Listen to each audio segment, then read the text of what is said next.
Hey guys, welcome back to I'm Just a Fan. It's your host Ben, and today we're going to be recapping both Game 1 and Game 2 of the Mets-Dodgers series. Let's get right into it. The Game 2 just finished up literally about 20 to 25 minutes ago. This is not going to be as detailed as a video as I usually do for my Phillies videos, just because, again, I am not a Mets or Dodgers fan. Yes, I'm a baseball fan, but I also live, a normal life. Like I was watching the game today while I was doing, stuff that I needed to get done. So yes, I still watched the game, but was I dialed into every single at bat? No. Yesterday, I was definitely dialed in until it got to maybe about 7-8-0, because I was just like, this game's pretty much over. But let's just kind of go through both games.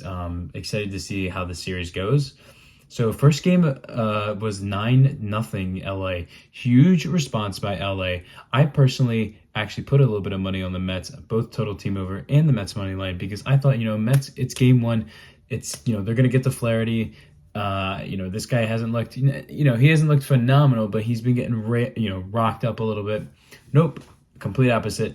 Mets put up a big fat donut, and the Dodgers just showed him who was boss in that game.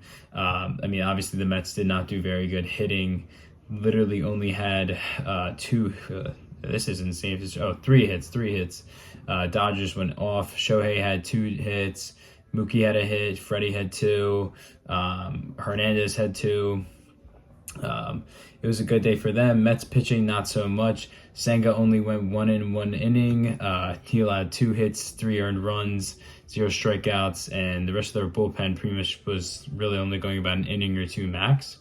Dodgers, it was a different story. See, me, I was fading Flaherty, and he ended up going 7 innings, 2 hits, 6 strikeouts. Like, that's pretty good. So they shut it down, and obviously the bullpen did their thing as well. Huge win for the Dodgers. Going into today, I didn't really know what to expect with this Mets game, because obviously the storyline goes, you don't want to go down 2-0 going back home. Yes, it's great to have, the next 3 games at home, but you don't want to be down 2-0. Like, that's borderline a death sentence in a 7-game series. But again, the Mets, they responded. And man, looking back, I don't know why. I thought that LA was going to do a better job today pitching, just because their bullpen's been so lights out, especially because today was a bullpen day. Looking back, I don't know why I didn't think, Mets against the bullpen, it's an all-day thing. Like, at some point, they're going to get the bats going. And boy, did.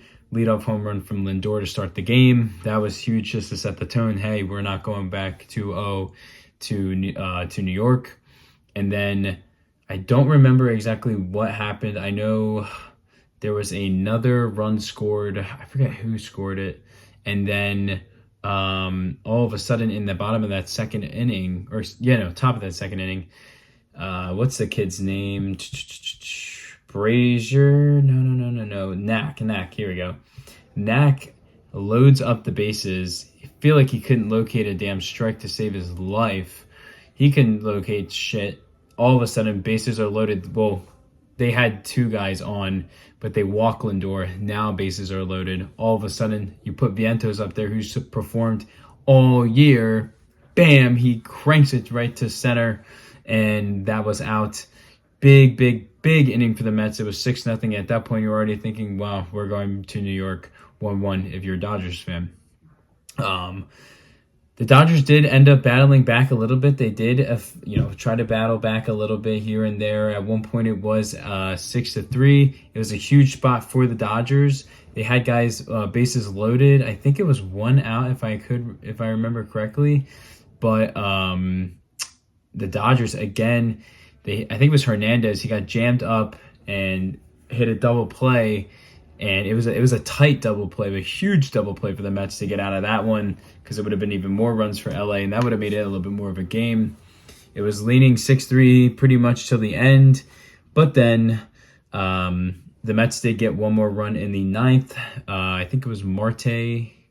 Marte had a decent hit up the middle, and then Alonso, he fucking was hauling ass. He just got in. So that was a big statement for the Mets today. And I have to give some credit to Manaea. When you look at his stuff today, I mean, he went 5 innings, only allowed 2 hits. One of them was a home run, but still only let up, from what I know, 1 run, or excuse me, 2 runs. He let up 2 runs, but he had 7 Ks. He was just killing that Dodgers lineup today. Same thing he did to my Phillies. He was just locating in places, or just they weren't ready for it. His mechanics are so weird. I'm honestly a little pissed that I haven't followed this story more. Maybe it's again because he's a Met and I don't really want to pay attention to the Mets until I need to pay attention to the Mets as a Philadelphia fan. But he has just been playing really good baseball. And I just like the whole little story where he's, kind of figuring out his new mechanics with throwing and everything like that. And it's just really going well. I mean, he took out that Phillies lineup, which, yes, has been more hit or miss over the entire year. But to go do what he did today against LA, I thought that was huge for him and his confidence. Back-to-back great starts for the Mets. And then that bullpen, it got shaky at times, but they did their thing. Diaz ended up closing it out for the Mets. And when we just look at the hits, I mean, again, Lindor, two runs, 2 runs, 1 home run, I think it was a single or double, I can't remember. Let's see, Vientos again, grand slam. Who else did their thing? Pete had a hit. Marte, 3 hits. Winker, 1 hit. Iglesias, 1 hit. Taylor, 1 hit. Like, these guys are getting on bases. They're working counts. You didn't see a lot of that last night. You did not see a lot of that last night. That's what shocked me so much, was seeing the Mets lineup go kind of cold yesterday, just because that hasn't really been their approach. But again, in typical Mets fashion, they do their thing, work some counts, get some guys on base, and they make you pay for it, just like they did to my Philadelphia Phillies. So overall, huge for them. And then an interesting stat that I saw today, the 1 through 6 hitters for LA, 0 for 19 today. The Mets shut them down. Now, in a way, I feel like that's something that you can potentially even make a good thing if you're an LA fan. Okay, we're going 1-1 to New York, which can be intimidating, but the top of the whole lineup, 1 through 6, didn't even do their thing, yet they went 0 for 19, and we still potentially almost had a game here. So you still have to feel good about your lineup, but you need the top of the lineup to really produce more. And then, we have a couple interesting games coming up. Let me just check out. I don't know who's going to pitch for these next couple games, but game 3 will be why can I not spell? You guys are seeing this all live, as most of my videos are. 8:08 East Coast time on Wednesday, so I will be there for that. I don't know if I'll have a video out that night. I might have a video up Thursday night, but we'll see. Regardless, huge game there. I think for the Dodgers, it's probably going to be Yamamoto, and then for the Mets, it's going to be Quintana. Obviously, the Dodgers used a ton of bullpen today, but the Mets did the same thing yesterday. So we will have to see what happens, but this is just going to be quite the series. Like I said, I have Mets in 7. These, for me personally, are going to be the most pivotal games going forward. It's the 3 games in New York. And now I'm just relating this series to my overall situation as a baseball fan and just what I've experienced. I'm not saying other series aren't like this, but the MLB, I will never forget, in the NLCS and the NLDS of 2022, when the Phillies tied up both of those series and took them back to Philly, you knew it was wrapped up. I think if the Mets even take 2 of those games in New York, now this LA team can fight, I'll say that. But I think if the Mets take even 2 of those games in New York, I think the Mets win the series, just because those games are huge. It's a gauntlet. It's 3 back-to-back games in the opposing team's crowd. When it's tied 1-1, it's just different. It's a different energy. Dodgers really got to make sure they don't slip up, because they might catch themselves in a deep hole depending on how they go about the series. So, that's all I have for so far these first 2 games.